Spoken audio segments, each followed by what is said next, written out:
प्रिय विद्यार्थियों, आज हम व्याकरण के विषय में अध्ययन करेंगे, जिसके अंतर्गत वेदांग तत्व पर विचार में कुछ अपने प्रस्तुत करती हूँ। भाषा और व्याकरण का आपस में अविनाभाव संबंध होता है। जिस भाषा का व्याकरण जितना अधिक परिनिष्ठित होता है, वह भाषा उतनी ही अधिक वैज्ञानिक, अपरिवर्तनशील तथा चिरस्थायी होती है। कहने की आवश्यकता नहीं कि पाणिनीय व्याकरण या अष्टाध्यायी के रूप में संस्कृत भाषा को एक वह पारसमणि रूप ब्रह्मास्त्र प्राप्त है, जिसने इस भाषा को ऐसी अमरता प्रदान की है कि प्रारंभ से लेकर आज तक इस भाषा में कोई भी अयाचित परिवर्तन नहीं हुआ है। क्योंकि ब्लूमफील्ड के शब्दों में यह पाणिनीय व्याकरण ग्रीक की अपेक्षा, परिपूर्ण लैटिन की अपेक्षा व्यापक तथा दोनों की अपेक्षा अधिक वैज्ञानिक है। इस विषय में पाणिनीय व्याकरण का विशेषण अकालक भी उपाद्वेलक है। इस संसार में बिना प्रयोजन के कोई भी व्यक्ति किसी भी कार्य में प्रवृत्त नहीं होता। प्रयोजननम उद्देश्य मंदो अपि न प्रवर्तते। अतः यह परंपरा है कि जब भी किसी शास्त्र का प्रारंभ होता है तो अनुबंध चतुष्टय के रूप में उसके बनाने के प्रयोजन पर प्रकाश डाला जाता है। यद्यपि आचार्य पाणिनि ने तो अपने शास्त्र के प्रयोजनों का निर्देश नहीं किया, क्योंकि सूत्र शैली जनित अत्यधिक संक्षिप्तता इसमें बाधक थी अथवा वेदाध्ययन के प्रयोजन में प्रधानभूत वेदांग व्याकरण के अध्ययन का प्रयोजन भी अंतर्भुक्त हो जाने से पाणिनि ने इसे आवश्यक न माना हो, या फिर सब शास्त्रों में मूर्धाभिषिक्त स्थान रखने वाले व्याकरण की आवश्यकता को सर्वविदित जानकर इसके प्रयोजनों पर ध्यान न दिया हो।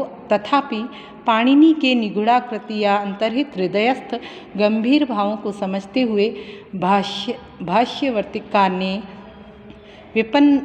विप्रतिपन्न बुद्धि अध्येताओं के लिए व्याकरणाध्ययन के प्रयोजन का सटीक प्रतिपादन किया है, जिससे व्यंगीकृत संग्रह के समान व्याकरण पर पर्याय अष्टाध्यायी का लोप न हो जाए और वह सदा विदुषाम कंठाहार बनी रहे। इनकी दृष्टि में व्याकरणाध्ययन के प्रयोजन दो प्रकार के हैं, मुख्य और गौण। तदनुसार वर्तिकार के अनुसार 5 मुख्य प्रयोजन निम्न है। रक्षोहागमल अद्वसंदेहा प्रयोजनम। इनमें सर्वप्रथम प्रयोजन जैसे रक्षा, वेदों की रक्षा के लिए व्याकरण पढ़ना चाहिए, क्योंकि लौकिक और वैदिक शब्दों में समानता होते हुए भी क्वचित अंतर भी देखा जाता है।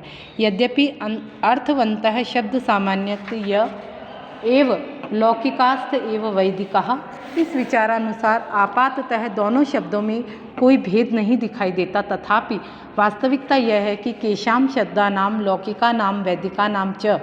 इस भाष्य वचन के आधार पर पतंजलि के काल तक जहाँ भाषिक दृष्टि से दोनों प्रकार के शब्दों में या लौकिक वैदिक इन दोनों भाषाओं में स्पष्ट भेद आ चुका था, अर्थात लौकिक संस्कृत वैदिक संस्कृत से पृथक स्वतंत्र अस्तित्व ग्रहण कर चुकी थी, वहाँ अर्थ क्रियाकारित्व के सामर्थ्य की दृष्टि से भी इनमें अंतर आ चुका था। अतः केवल वैदिक भाषा में ही दृश्यमान लोप, आगम और वर्ण विकार को जानने वाला ही ठीक प्रकार से वेदों का परिपालन करेगा। इसी प्रकार से जैसे कुछ शब्द हैं ऊह के लिए भी व्याकरण का अध्ययन करना चाहिए, क्योंकि वेद में सभी मंत्र सब लिंगों, सब वचनों, सब विभक्तियों से युक्त नहीं पढ़े गए हैं।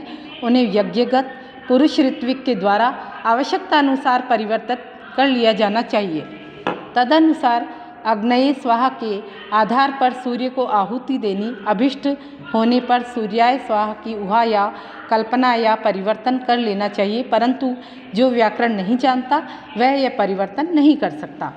आगम परंपरा प्राप्त अविच्छिन्न उपदेश आगम कहलाता है। कैयट के अनुसार धर्मार्थ काम मोक्ष रूप पुरुषार्थ का ज्ञान कराने वाले शास्त्र आगम कहलाता है। आगम का दूसरा नाम वेद है।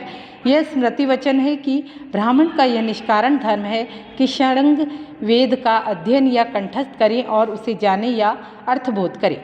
शिक्षा आदि इन 6 अंगों से व्याकरण ही प्रधान अंग है और प्रधान में किया हुआ प्रयत्न ही सफल हुआ करता है। इसलिए उक्त स्मृति वचन का पालन करने के लिए भी व्याकरण का अध्ययन है। यह प्रयोजक शब्द यहाँ प्रयोजनार्थ अर्थ में है, अर्थात आगम वचन भी व्याकरण अध्ययन में प्रयोजक है।